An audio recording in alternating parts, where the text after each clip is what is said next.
Olá, pessoal, vamos entrando, vamos entrando.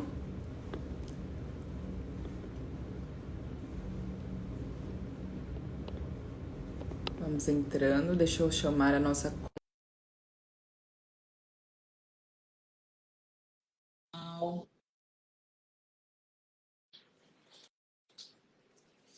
Boa noite. Hoje a gente tem uma convidada muito especial. Oi, doutora Hilda, tudo bom? Oi, Paola, tudo bem? Deixa eu te apresentar, deixa eu levantar aqui. Tá tudo certo aí, doutora Hilda? Tá me ouvindo bem? Tô te ouvindo bem, só tô achando que tá escuro aqui, mas Não, tá aqui pra escuro? gente tá. Não, tá tranquilo, tá tranquilo. Aqui Tá tá ótimo. tudo bem, tá? Deixa eu apresentar. Hoje eu vou fazer uma live com a doutora Hilda Morana, psiquiatra forense, referência no Brasil de psicopatia. Esse é um tema que me pedem muito aqui no Instagram. Então, ninguém melhor do que você, doutora Hilda, para entrar hoje na nossa live para explicar melhor para a gente sobre esse tema que todo mundo tem muita dúvida. Muito obrigada por aceitar o meu convite. Seja muito bem-vinda, doutora Hilda. Muito obrigada, Paola. Um prazer estar com você. Prazer é nosso aqui. Você quer se apresentar um pouquinho, doutora Hilda? Falar um pouquinho da senhora? Eu sou doutora em psiquiatria forense pela Universidade de São Paulo. Eu aprendi psicopatia porque eu abri um ambulatório de psicopata no IPQ, no Instituto de Psiquiatria do Hospital das Clínicas. Fiquei 10 anos com esse ambulatório, então foram muitos psicopatas. E para fazer o doutorado, eu fiquei 5 anos em cadeia. Não estava presa, mas eu fiquei 5 anos em cadeia só estudando psicopata. Daí que eu peguei uma enorme experiência com essa população. Tá. E para a gente explicar um pouquinho para quem está nos assistindo, o que, que é a psicopatia, doutora Hilda? O que, que é o psicopata? Quais são as características do psicopata? Então, o psicopata, ele é um transtorno da personalidade. Ele não é louco. Ele é uma pessoa absolutamente normal, você conversa com ele normal. Você nunca vai desconfiar que você está conversando com um psicopata, a não ser que você se envolva com ele. Se você se envolver com ele, e é muito fácil a gente se envolver com o psicopata, porque o psicopata ele te seduz, ele te manipula, e ele faz isso com uma arte que é só do psicopata. E ele te trata muito bem porque ele quer te angariar para você ser uma vítima dele. Então ele te trata muito bem. Eu acho que a importância dessa live, Paola, é que as pessoas têm que aprender a não se tornarem vítimas de psicopata, porque eu vejo isso todo dia, toda hora, inclusive com pessoas muito esclarecidas se tornarem vítimas de psicopata. O psicopata, ele vai te tratar muito bem, né? E quem não gosta de ser super bem tratado? Então você fala, ai, que sortuda que eu sou, o cara me trata super bem. Cuidado, quando você é muito bem tratada, desconfia, né? Você sabe quando alguém é mais bem educado, etc. Mas quando você é muito bem tratada, desconfia que esse cara está tentando te angariar. E aí ele, ele começa, aí você se envolve com ele. E envolvida com ele, você faz tudo o que ele pede. E aí ele começa a pedir dinheiro e você empresta, porque ele faz tanta coisa para você que você não vai emprestar. Você empresta, ou ele pede outras coisas, você dá, e aí você vai percebendo a ruindade dele. Ele não te devolve o dinheiro, ele fica prometendo que vai te devolver, não devolve. Ele começa a se afastar de você e você ainda acha, mas o que eu fiz de errado? Ele gostava tanto de mim. Ele não, aí ele chega uma hora e fala, olha, como você, eu tenho várias mulheres, tem o psicopata homem e o psicopata mulher. Vale tudo isso que eu estou falando para mulher também. Eu tenho vários, e eles fazem isso com várias pessoas, né? E depois você fica viciada, mas você não se conforma de ter sido vítima, porque foi muito bom no começo. E o psicopata é esse sujeito que é danoso, né? Ele te destrói. Isso o psicopata que, em geral, faz essa relação, digamos, conjugal. Tem psicopata que mata, né? Esses moleques que entram em escola e dizem que sofrem de bullying, na verdade, são psicopatas, porque o psicopata ele é um ser que tem uma excitabilidade muito grande, porque ele não tem a sociabilidade, ele não tem o sentimento, ele não tem o amor ao outro. Ele não tem isso. Então é só instinto, né? É só individualidade. E essa individualidade precisa ser satisfeita. Então ele é um cara que busca sempre uma excitação. E aí matar é o máximo da excitação. Eles começam a ver quem que eles vão matar primeiro e daí saem matando. E tem outros tipos de psicopata. Tem o psicopata que é chamado corporativo, que é o psicopata que está na empresa, na instituição, na corporação. Esse cara entra na corporação seduzindo o entrevistador, e aí rapidinho ele vai fazendo intriga, intriga, intriga. E se você trabalha numa firma, numa corporação, você percebe que tem alguma coisa estranha, que o ambiente não era aquele, de repente o ambiente está pesado. É ele fazendo intriga e ele vai conseguir ser chefe. Só que ele vai ser chefe, vai ser um. Ele não tem competência, porque o psicopata é desorganizado. Ele não tem competência para ser chefe.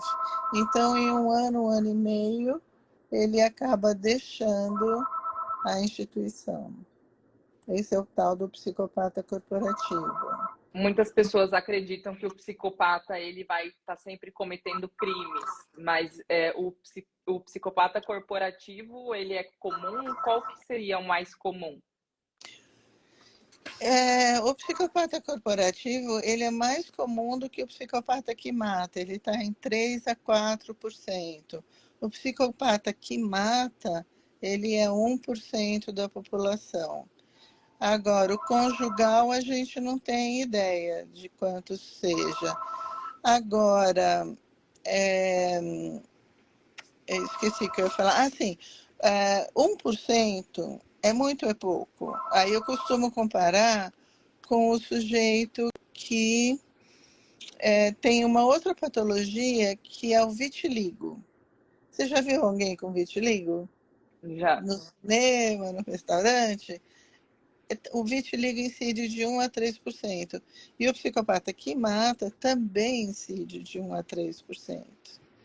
Então, quando eu vejo alguém com vitiligo, eu falo, cadê o psicopata? Que tá vindo aí do lado. Né? Porque é a chance, não tem nada a ver uma coisa com outra. Mas a chance que eu tenho de ver alguém é a mesma que eu tenho de ver alguém com vitiligo. E o psicopata, ele é considerado um transtorno mental? Ele não é um transtorno mental, porque o transtorno mental é um indivíduo que tem uma doença mental, né? O psicopata não alucina, ele não tem concepção delirante, né? Porque isso é fácil reconhecer. Aquele cara lá tá delirando, tá alucinando, tá falando sozinho, Você ficou sem som para mim. Peraí, doutor. Aí, voltou. Voltou. né? Absolutamente normal. E você conversa com ele sem saber que você está conversando com um psicopata. Só se você se envolver com ele, o que não é difícil. Mas ele não é um doente mental. Ele tem uma deficiência. Ele é um transtorno do desenvolvimento. É como um deficiente intelectual que não desenvolve áreas intelectuais, o Uhum. psicopata não desenvolve no cérebro áreas ligadas à consideração pelo outro, à sociabilidade. Então, ele tem uma área cerebral, lobo suborbitário, que é em azul, porque tudo que aparece em azul nas neuroimagens é porque são áreas que não funcionam. E ele tem essa grande área que não funciona, ou seja, ele não tem culpa de ser assim, mas eu também não tenho. Eu quero um psiquiatra na cadeia, longe de mim, entendeu? É, ele, ele não tem. Não, é como você querer. Você não tem como ensinar. Você consegue fazer um deficiente intelectual aprender? Você consegue um pouco, mas ele vai morrer deficiente intelectual, porque ele não tem cérebro para responder. E o psicopata não tem o cérebro para se tornar uma boa pessoa, para deixar de prejudicar os outros. Ele não tem isso no cérebro dele. Ele é um predador, né? São as Susanas Richthofen, os atiradores do shopping, os grandes matadores, são psicopatas graves, né? Então ele tem um defeito da personalidade. Eu falo para ele, o problema é que você tem um defeito no seu cérebro. Imagina, porque eles são super prepotentes, né? Mas eu falo, você tem um defeito no teu cérebro, você quer ver? Aí se a família pode pagar um PET scan, que custa 10, 11 mil reais, a gente faz o PET scan, aí ele fica assustado. Com a E falta não de é um estímulo naquela transtorno, região. não é um transtorno mental, é um defeito mental. E quais que são os Tá? fatores que contribuem para o desenvolvimento do psicopata? É fator É genético. genético, é ambiental, é o convívio com a família que leva a pessoa a desenvolver essas características? Quais seriam os Não, é fatores? absolutamente genético. Em todos os meus pacientes, sempre eu pergunto para o pai ou para a mãe, de quem que ele herdou. Aí o pai fala, eu tenho um tio assim, os meus primos são assim. A mãe ou a mãe fala, meu pai era assim. Sempre tem, não é de pai para filho, pode ser. Eu tenho vários casos que são de pai para filho, mas a maioria são de outros parentes. Mas de qualquer forma é genética a transmissão, Tá. né? Eles herdam essa condição.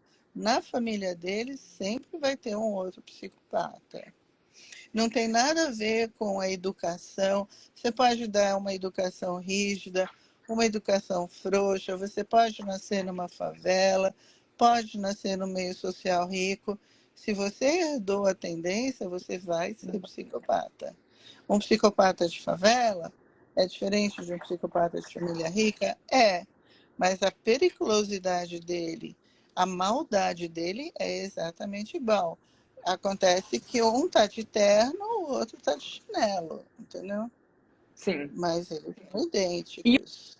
uma dúvida que muitos psiquiatras e psicólogos, hoje tem muitos profissionais aqui, muitos psiquiatras, muitos psicólogos nos acompanhando, uma dúvida frequente é em relação ao transtorno de personalidade antissocial. O transtorno de personalidade antissocial e a psicopatia são a mesma coisa, porque a gente não tem a psicopatia no nosso manual do DSM, no nosso manual de transtornos mentais.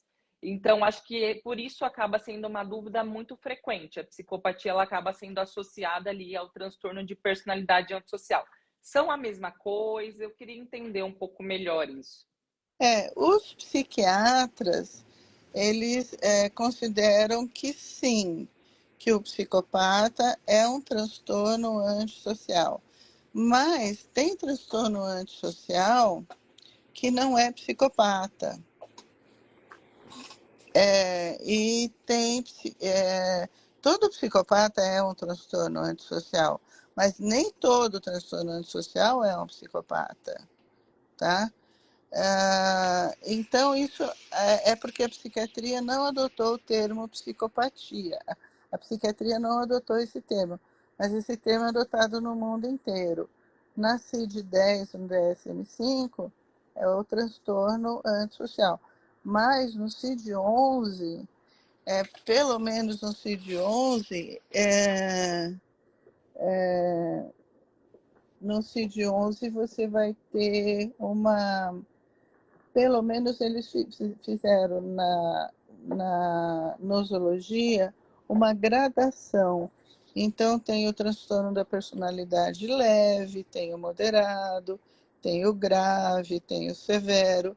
Já é um avanço na classificação, porque a classificação é muito ruim em relação à psicopatia. E a CID-11, pelo menos, vai dizer, olha, esse é leve, esse é moderado, esse é mais grave, que realmente a gente vê acontecer. A psicopatia é um termo mais da forense, da psiquiatria forense? E, em geral, sim, né? Em geral, na psiquiatria forense, a gente fala muito mais em psicopata do que na psiquiatria geral, né? Mas não que seja um termo próprio da psiquiatria forense. Não é isso. É que, como na psiquiatria forense a gente lida com muito bandido, né? Então a gente está mais habituado a falar, não, esse é psicopata, né? O termo Então, psicopata, ele não é um termo do senso comum, um termo leigo. O psicopata, ele é um transtorno. Ele não ele é é um um senso transtorno, comum. ele é um transtorno grave da personalidade. Porque você tem o transtorno grave, que é o psicopata, e você tem o transtorno da personalidade, que não é tão grave Então, e que não mata. Esse não mata, mas ele faz muita coisa errada. Ele rouba, ele furta, ele assalta, mas ele não mata. Então, no transtorno da personalidade, você tem uma gradação. O psicopata é o transtorno grave. tá. E fora isso, você tem uma gradação. E qual que é a diferença do psicopata para o sociopata? Então, essa é uma confusão muito frequente. O sociopata, Paola, é um termo americano. Os americanos chamam de sociopata. Você pode ver nos filmes, nos livros, é um sociopata. Todo filme de crime, eles vão chamar de sociopata se o filme é americano. Se o filme é alemão, se o filme é italiano, eles vão chamar de psicopata, né? Então, sociopatia e psicopatia é a mesma coisa. Só que sociopatia é um termo americano. Tá.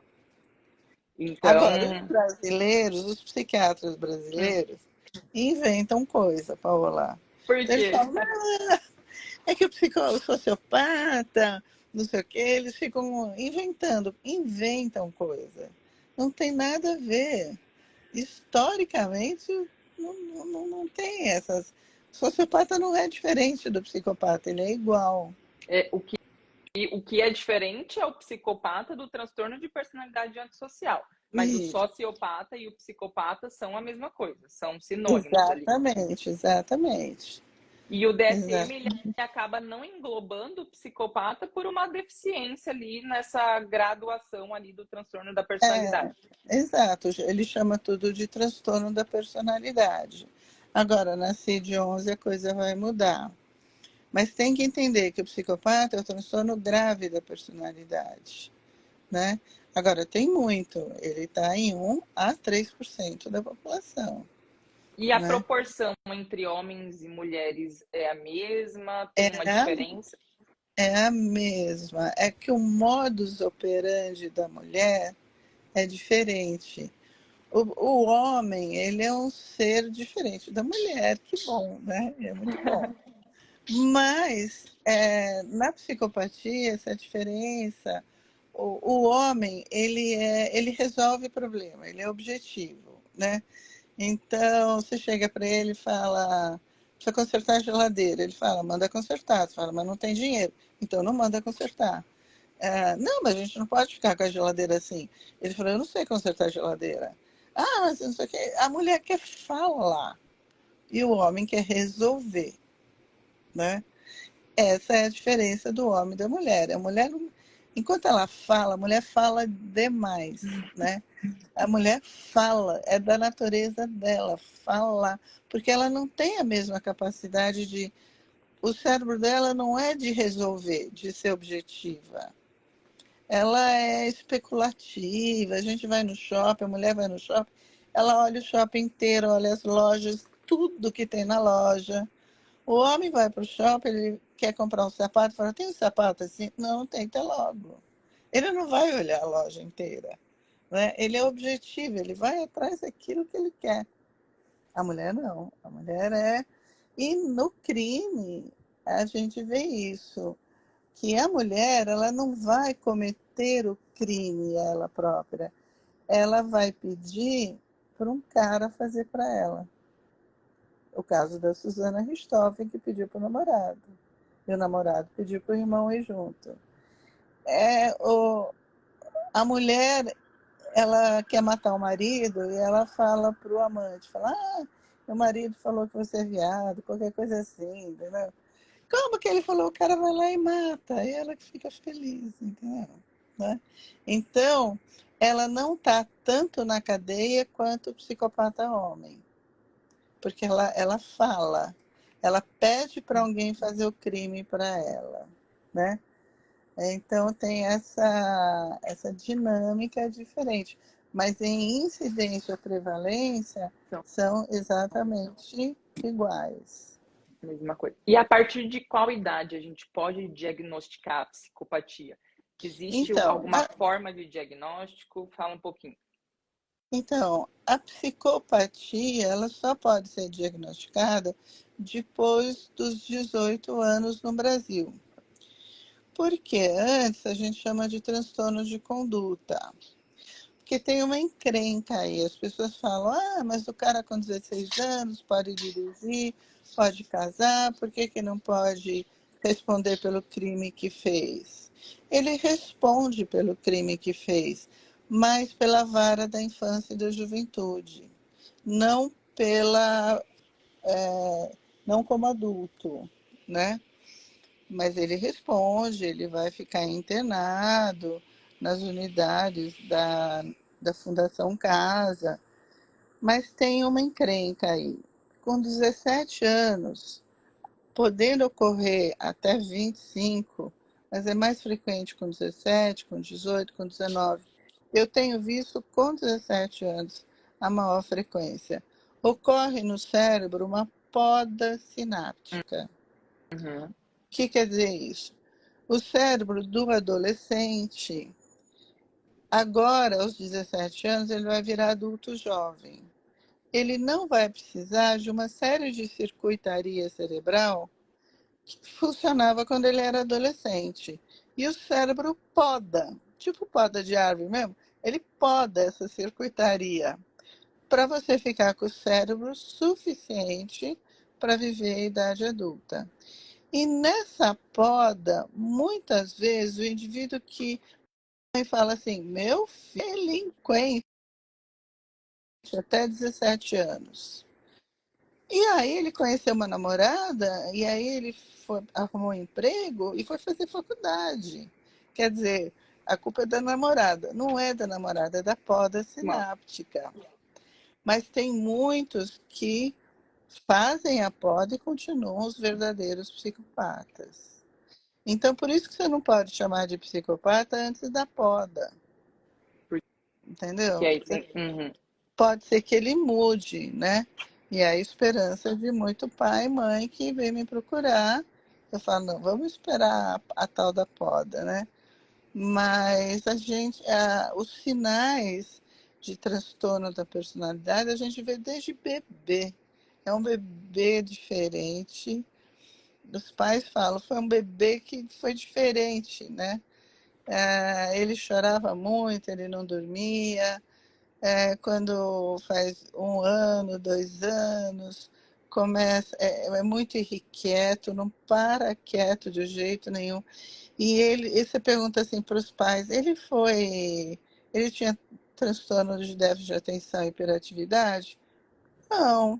Ele gostava de coisas perigosas? Ele adorava. Adorava subir no teto, andar na beiradinha, se jogar pela janela, matar bicho para ver a reação do bicho, né? Ele gosta de coisas, eles são excitantes, eles são excitados, né? Então, eles gostam de coisas perigosas, coisas excitantes. Aí chega na adolescência, começa com a delinquência, E como é né? que seriam Então, essas características? Até acho que você está falando um pouco nesse contexto escolar. Quais que são as características do psicopata no contexto escolar? você tem razão, Paola. Ele não suporta ficar numa sala de aula olhando para a professora. Ele quer jogar futebol, ele quer nadar, ele quer ir para o rio, ele quer ir para a piscina, ele quer fazer alguma coisa mais divertida, né? Então ele não, ele conversa muito, ele não presta atenção na professora. E aí ele é expulso da escola, porque ele bate nos colegas, enfim. E aí a frequência escolar dele, eles matam muita aula. Nós também matamos aula, mas não, o psicopata mata quase todas as aulas, entendeu? Ele não faz, porque ele não aguenta. Ele tem uma inquietação própria dele que faz com que a frequência escolar dele seja péssima. E ali antes, nesse período, a gente chama de transtorno de conduta. Nesse Isso, período. transtorno de conduta. Aí Tá? espera ali a maioridade, ali os 18 anos, tem a poda sináptica, e aí a gente pode falar na psicopatia ou no transtorno de personalidade antissocial. Isso mesmo, tá? E aí você vai ver o grau de acometimento dele. Pode ser um grau de psicopatia ou pode ser um grau menor, que a gente chama de transtorno da personalidade. Na minha tese, eu chamei de transtorno parcial e transtorno global. O psicopata tinha um transtorno global, porque a personalidade dele é inteira comprometida. E o transtorno parcial é comprometido, mas tem alguma repercussão emocional, por isso que ele não mata, né? Mas, enfim, você pode chamar de transtorno da personalidade e psicopata. E quais que seriam os testes para confirmar o diagnóstico? Tem teste que confirma esse diagnóstico? Tem a escala HARE, H-A-R-E, que o título é em inglês, é Psychopathy, né, psicopatia, checklist, e R de revisado. Então, é conhecido pela sigla PCLR, Psychopathy Checklist Revisado. E é um teste usado no mundo inteiro, feito pelo Dr. Robert Hare, mas tem que ser validado em cada país. E eu, na minha tese de doutorado na USP, eu validei para o Brasil, né? Eu fiquei 5 anos e apliquei a prova de Rocha e o PCLR e validei essa escala para o Brasil. E é o único instrumento que faz o diagnóstico de psicopatia. É o único instrumento. A não ser que você faça uma história clínica muito bem feita, que você veja todas as alterações de comportamento dele, aí você pode fazer o diagnóstico. Mas para você ter certeza, você tem que aplicar a escala REP. Porque o Rocha também faz, mas o Rocha é muito mal usado, os psicólogos não utilizam Rocha corretamente e acabam não fazendo um diagnóstico, né? Certo de psicopatia. Tem que ser escala réptica no mundo inteiro. No mundo inteiro ela é usada para o diagnóstico de psicopatia. A escala HER-PCLR.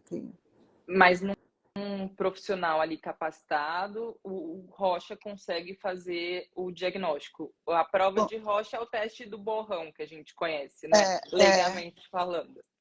mas o profissional ele tem que ser muito bom em Rocha para fazer um diagnóstico, né? E a gente vê que os psicólogos atualmente não conseguem fazer uma boa prova de Rocha. A O prova de seu Rocha é mestrado muito foi, o seu complexa. mestrado foi na prova de Rocha, né, doutora Hilda? O meu, não, mestrado não foi, foi o O doutorado. O doutorado doutorado que foi. eu usei o Rocha e o PCLR, como o Rocha como o padrão é ouro, né? E o PCLR. E aí eu validei o PCLR através da prova de Rocha, mas eu tenho experiência com a prova de Rocha, né? Eu sei usar a prova. Então, por isso que eu validei o PCLR através da prova de Rocha. Mas o que eu queria justamente é facilitar a vida das pessoas. Em vez de ter que usar Rocha, usar o PCLR. E tá aí para todo mundo usar.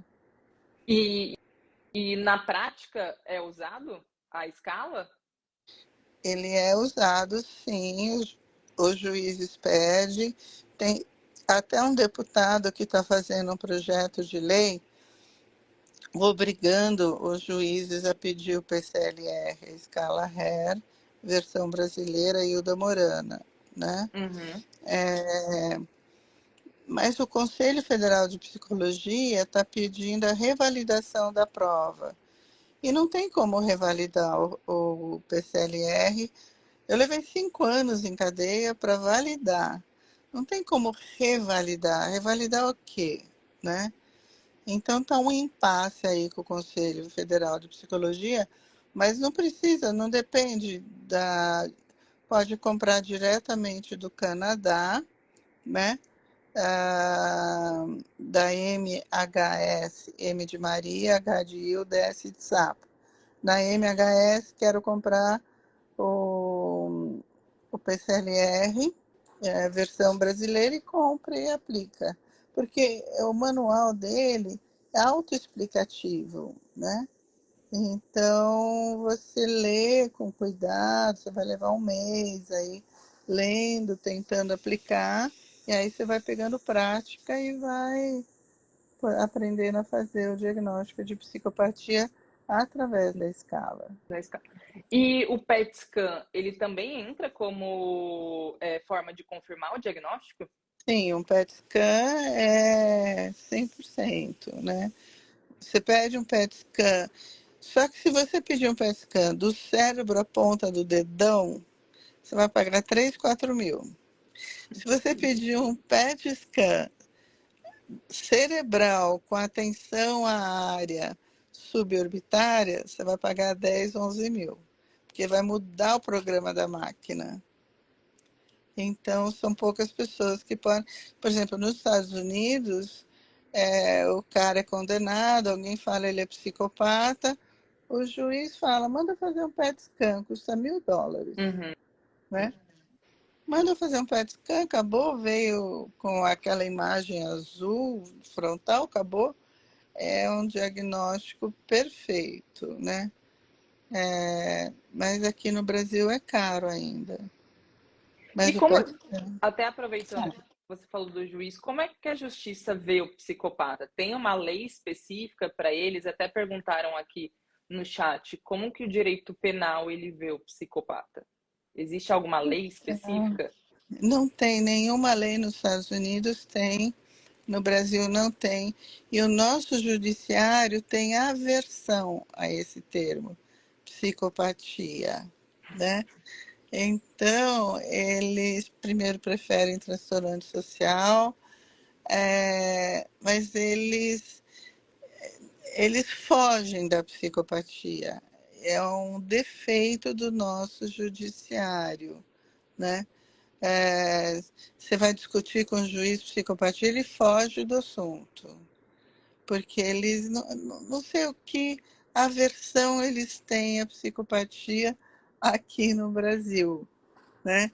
Muitas vezes eu quero interditar civilmente um psicopata que tem pai, mãe e faz compra, não paga, só dá golpe, e aí os pais é que tem que pagar, né?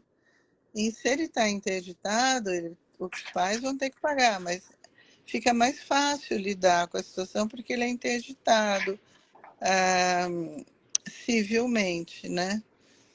Mas eu não consigo.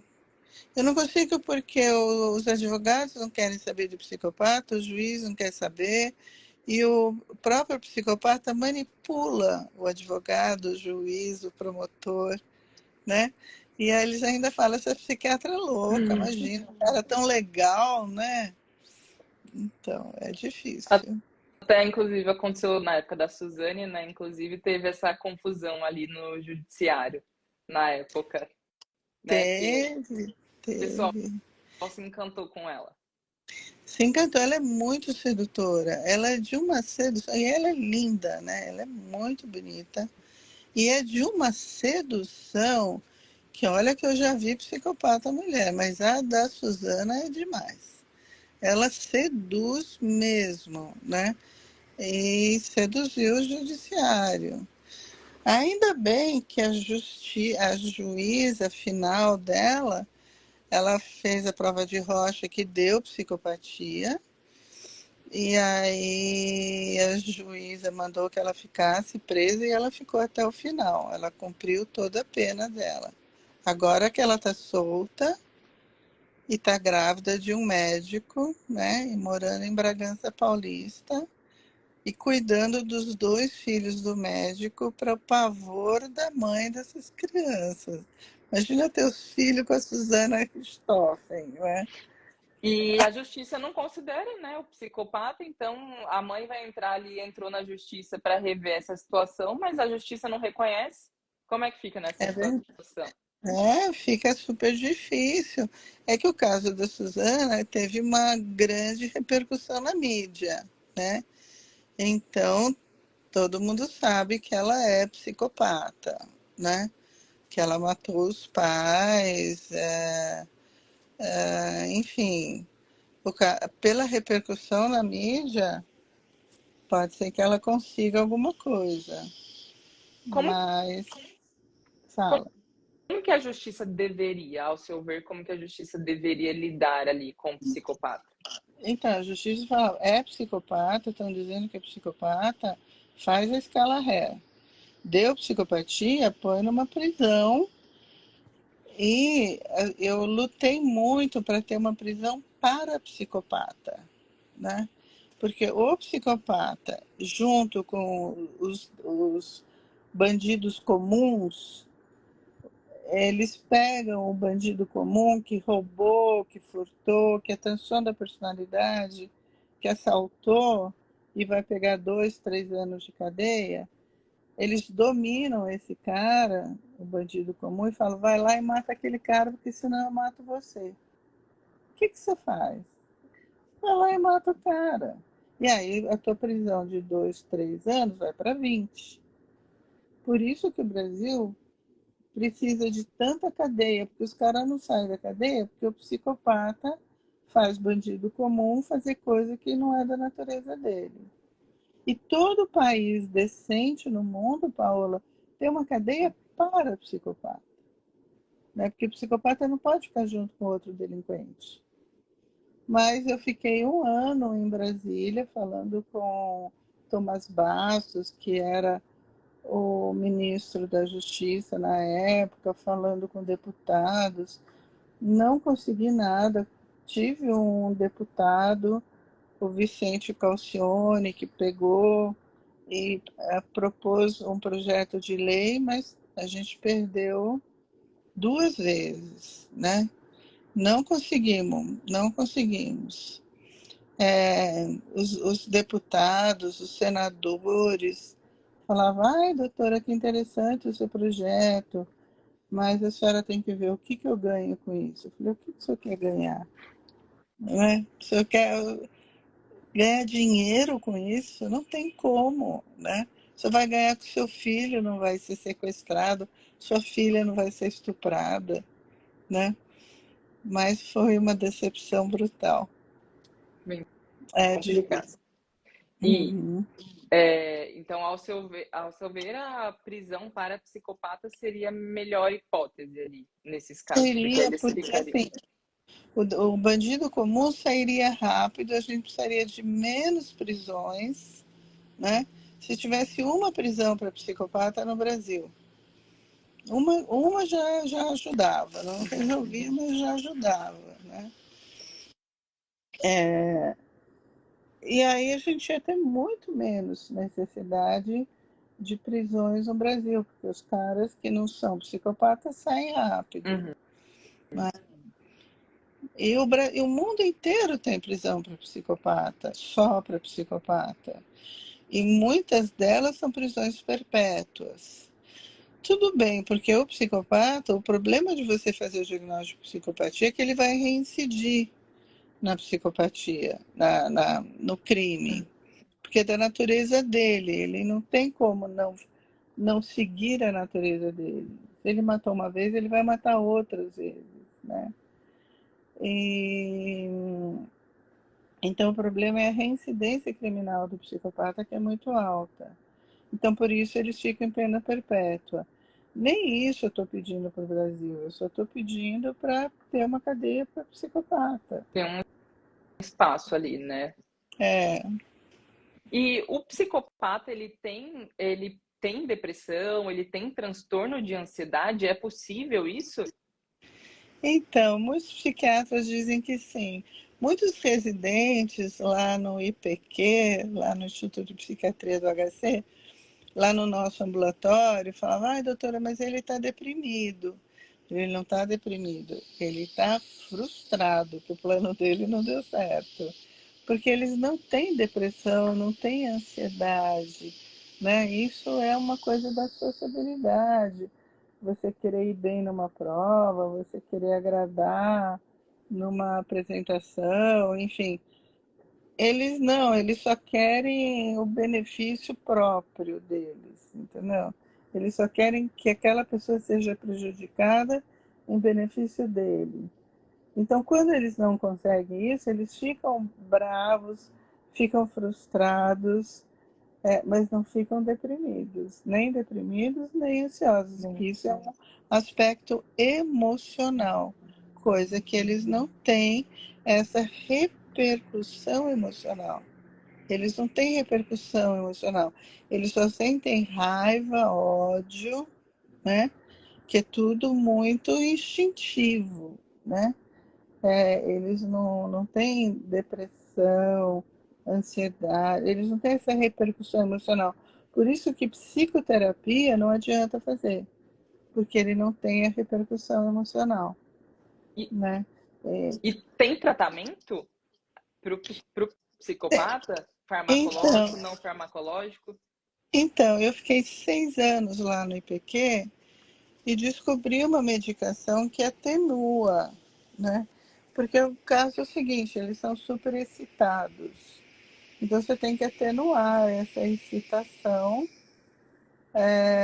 E eu descobri a gabapentina, né?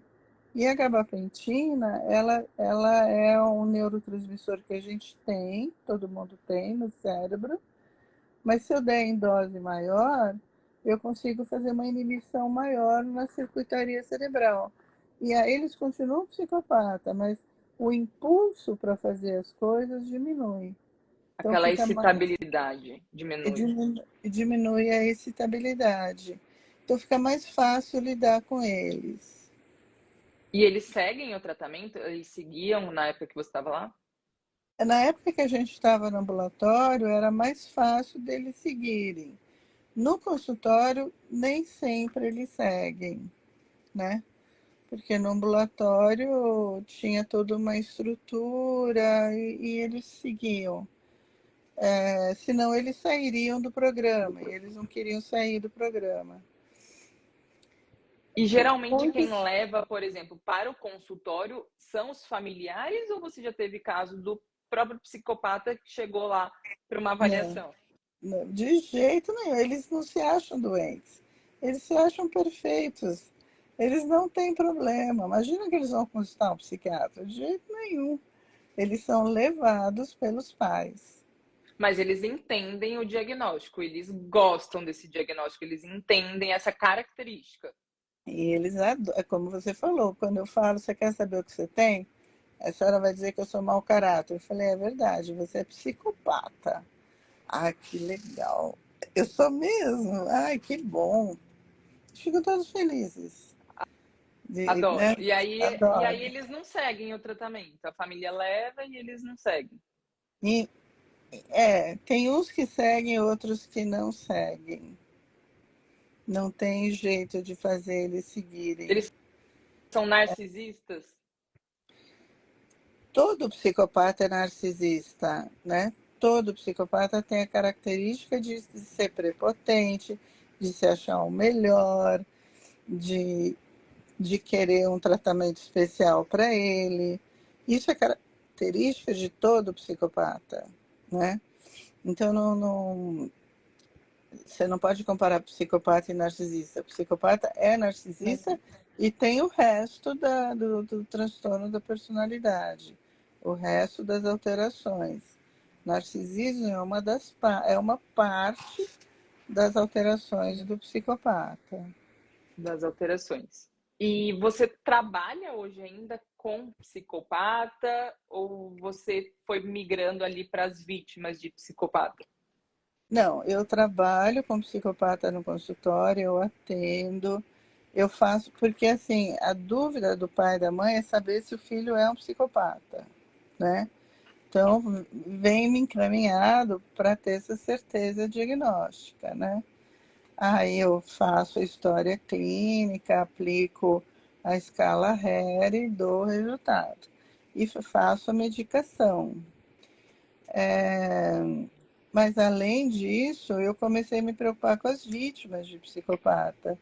E há muitos anos atrás, a gente fundou uma ONG que chama-se CAVIPS. Você conhece, você faz parte da CAVIPS, que Como é que o Centro surgiu de... esse projeto? Olha, esse projeto surgiu com o Renato, que é um médico, é, que, que, o- que a mãe era psicopata. E ele passou a vida sofrendo porque a mãe judiava dele. Ele já era médico formado e a mãe continuava judiando dele, né?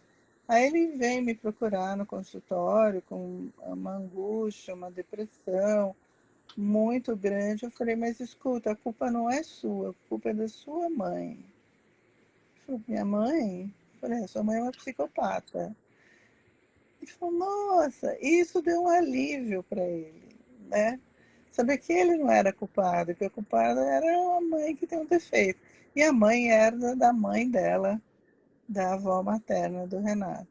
E aí a gente começou a montar um serviço de atendimento a psicopata, que foi crescendo num ritmo lento, mas foi crescendo, e hoje é o que é. A gente toda a quinta-feira, às 19 horas, a gente faz uma roda de conversa com as vítimas de psicopata.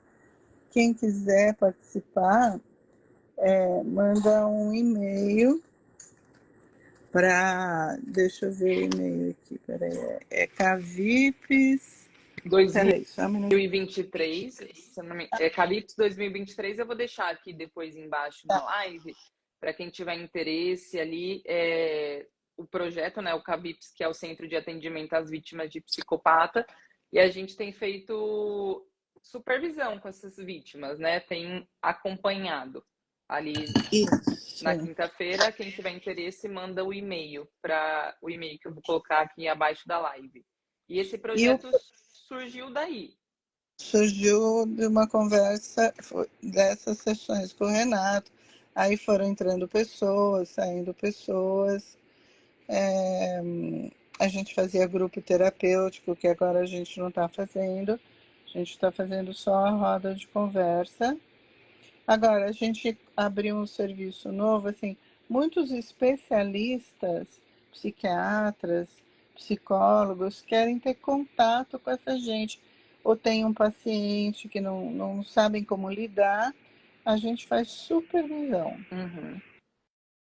Às quartas-feiras, às 20 horas, a cada 15 dias, a gente faz supervisão também pelo e-mail que você vai deixar. A pessoa entra em contato e a gente faz uma supervisão. Quem tiver interesse, né? Eu vou deixar aqui embaixo da live. Ao longo da nossa conversa, doutora, algumas pessoas foram mandando perguntas.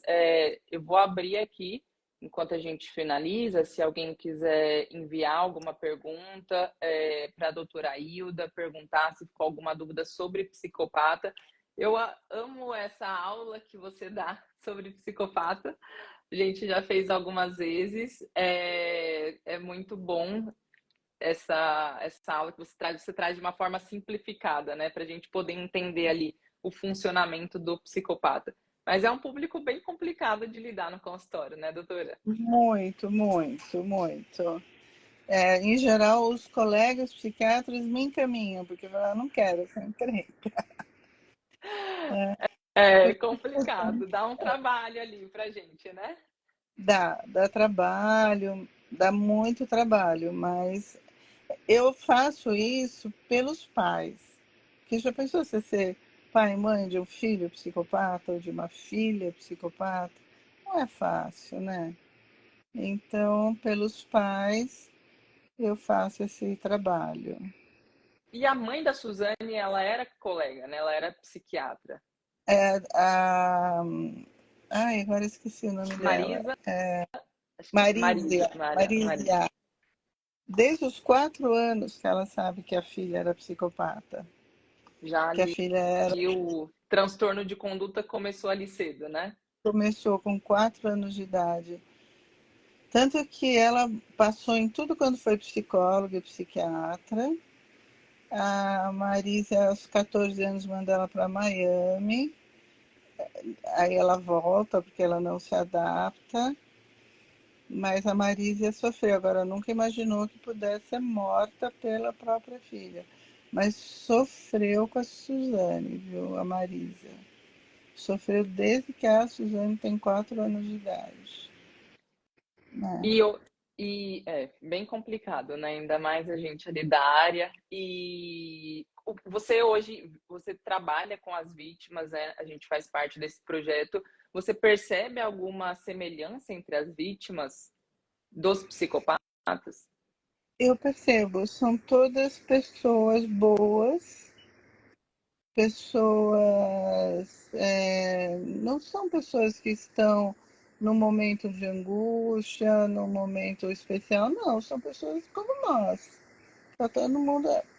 Não tem ninguém anormal ali, não tem ninguém neurótico, nenhuma das vítimas tem algum problema emocional. O problema é que o psicopata seduziu É e envolvente, elas, né? e elas entraram na sedução. E depois que elas entram na sedução e que ele passa a maltratá-las, elas ficam viciadas nele. Esse que é a nossa grande dificuldade, porque elas ficam viciadas, ficam olhando o Facebook, Instagram, tudo que ele está fazendo, elas não conseguem se desvincular deles, né? Mas o trabalho que eu acho que a gente está fazendo, você e a equipe, é um trabalho muito valioso, porque é onde elas têm para falar. Um espaço terapêutico ali, né? Porque não tem esse espaço em nenhum lugar, né? E a gente oferece esse espaço. É um projeto bem legal, muito, muito bom. O pessoal acho que foi mandando aqui as perguntas ao longo do que a gente foi conversando. Eu até perguntei do direito penal, pediram para falar um pouco do caso da Suzane. Você quer acrescentar mais alguma coisa, doutora? Então, eu acho que foi bastante interessante, foram perguntas bem pontuais, bem interessantes, e em qualquer momento a gente faz outra. A gente faz. Lembrando aqui, inclusive, eu vou até falar da mentoria, né? Que hoje eu convidei você para dar uma aula para a gente na mentoria, que eu estou abrindo, estou com as inscrições abertas. Vai ser um prazer ter você na minha mentoria, doutora. Sou muito fã, você sabe. Gosto muito do seu trabalho. Estou ali tentando seguir os passos, né, do seu trabalho maravilhoso. E eu vou deixar aqui embaixo da live o Instagram do CABIPS, do Centro de Atendimento às Vítimas de Psicopata. Vou deixar o e-mail para se tiver alguma vítima, alguém que assista a live depois, eu vou deixar a live gravada, poder entrar em contato com a gente. É um espaço terapêutico com vários profissionais, é sigiloso, então são profissionais da área da saúde mental e eu vou deixar aqui. Essa pergunta, deixa eu só te falar, essa que o Vitor fez, a senhora não tem medo não de ser vítima de um paciente psicopata? Isso sempre me perguntam se eu não tenho medo do paciente psicopata. Engraçado que eu não tenho medo deles, eu não sei qual que é a sua sensação. Eu também nunca tive medo. Muitos me ameaçaram, mas eu nunca, olha, nesses anos todos, nunca me aconteceu nada, né? Mas porque eu sei tratá-los e sei respeitá-los, né? Então, é uma maneira de lidar com eles que eu aprendi. Eu não posso ser prepotente com eles, eu tenho que aceitá-los como eles são, mas fazê-los entender que eu sei que eles são psicopatas, né? E quem sofre são eles e que eu estou ali para ajudá-los. E isso foi uma dica muito valiosa que você me deu, que na verdade a gente troca, né, ali com eles. A gente E, faz essa troca com o psicopata, a gente negocia. E a partir do momento que eu comecei a entender isso e a negociar com eles, a gente andou assim, lado a lado. Eles não seguem o tratamento, depois somem, aparecem, mas de fato, negociar com eles foi um diferencial. É isso mesmo. Eu falo sempre negociar com o seu filho psicopata, né? O seu paciente psicopata, você negocia. Você nunca castiga o seu filho, você premia. É outra coisa que a gente aprendeu, o castigo não resolve, mas a premiação resolve. Filho, você roubou aqui. Se você esse mês não roubar de ninguém, no fim do mês você vai ganhar tal coisa. E eles acham isso um desafio e Então, funciona. funcionam. E é exatamente isso. Tudo eles acham como um desafio, né? Eles olham como um desafio ali. Se sentem desafiados e cumprem aquilo, né? É isso. Foi a partir do momento que eu tive essa visão, de fato, foi um diferencial. A gente não tem que bater de frente, né? O pessoal está aqui parabenizando a live. Eu acho que é um assunto super importante. As pessoas, elas visualizam o psicopata como um criminoso, né? Mas vai muito além disso. Então, os psicopatas, muito pelo contrário, eles estão próximos da gente, muitos não cometem crime, né? Então, por isso que é importante falar. Eu gosto muito de falar até do Ted Bundy ali, o quanto ele era um homem bonito, sedutor, até o ator ali, o Zac Efron, quando fez o Ted Bundy, que eu achei que foi igualzinho, é bem a característica de quando eu tive pacientes ali com esse diagnóstico, pacientes psicopatas, o quanto eles são daquela forma mesmo, eles são sedutores, eles são envolventes, eles trazem ali, mesmo os que não são bonitos, vamos dizer assim, eles têm uma sensualidade ali, né, para envolver. Então, ali, para mim, a forma como o Ted Bundy ele foi retratado é sensacional, porque as pessoas acham que a gente vai olhar, olhar assim e falar, não, a fulano é psicopata porque ele tem cara de criminoso, e não é. O psicopata, ele não tem cara, né? Na verdade, a gente nem desconfia. Se a gente não pode uma história clínica ali bem detalhada, a gente não desconfia. Ali, estão até falando que o maníaco do parque também ali, mas é complicado, né? As pessoas, elas têm uma visão do psicopata que não é. Então, trazer, acho que essa live faz muito sentido, porque as pessoas, elas entendem. Hoje se fala muito do relacionamento abusivo, e muitos relacionamentos são ali com psicopatas, com narcisistas. Então, a gente vê o quanto eles saem prejudicados dessa relação, né? Até olhando ali no projeto do Cavips, o quanto eles saem muito mal ali dessa relação, né? É verdade. Então é importante falar. Doutora Ailda, eu gostaria de te agradecer, então. Quero te agradecer por ter aceitado meu convite para a mentoria. Então, vai ter uma aula da doutora Ailda Morana na mentoria. Eu vou gravar essa aula e vou deixar Eu vou deixar gravada essa live e vou deixar aqui embaixo todas as orientações ali do Cavips, do Instagram e do nosso projeto, como funciona. Acho que ninguém tem mais perguntas, o pessoal agradeceu. Doutora Ailda, eu gostaria muito de agradecer sua disponibilidade por ter me concedido aí essa live, essa entrevista. Muito obrigado mesmo, o pessoal está agradecendo. E estamos aí, vou deixar as orientações certinho. Muito obrigada, doutora. Eu que agradeço, Paola. Sucesso para você. Um grande beijo. Tchau, tchau. Tchau, doutora. Tchau.